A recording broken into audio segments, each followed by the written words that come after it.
unlike almost every other human technology, money hasn't got an inventor. It just emerged, spontaneously, repeatedly, everywhere that humans gathered.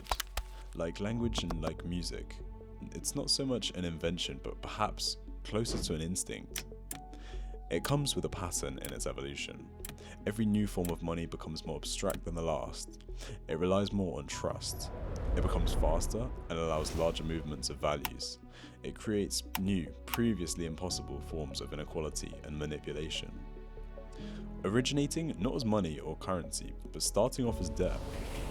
In hunter-gatherer groups, one would share their kill one day, and then they are owed. Not a transaction, a relationship. Described by anthropologists as being a gift economy, and crucially, the debt was never meant to be repaid. The unpaid balance is what held the community together.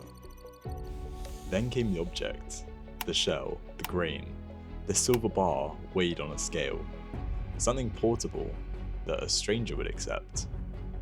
And then the paper, too heavy to carry coins around. Chinese merchants left their money at trusted houses and took a receipt instead. And then the receipt started to circulate.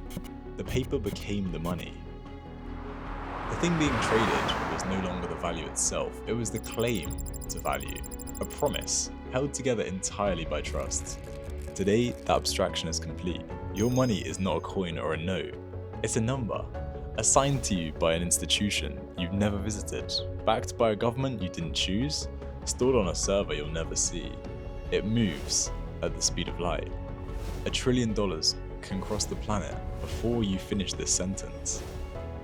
But that speed, that frictionless, borderless movement, it doesn't flow evenly. The top 1% of the world's population now holds 46% of all global wealth. Not earned in a day, not spent in a lifetime. Just held, accumulating, orbiting. Not moving anywhere. And at the other end, 72% of adults report that money is their number one source of stress. Not illness, not relationships, not death, money.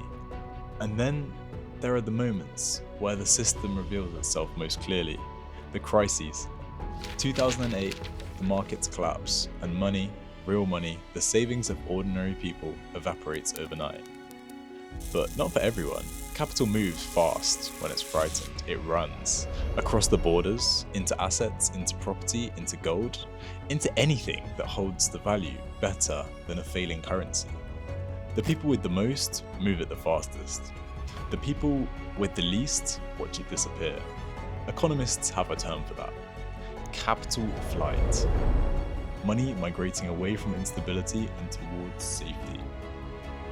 Which sounds neutral, clinical, until you realize the instability is it's fleeing the place where people live.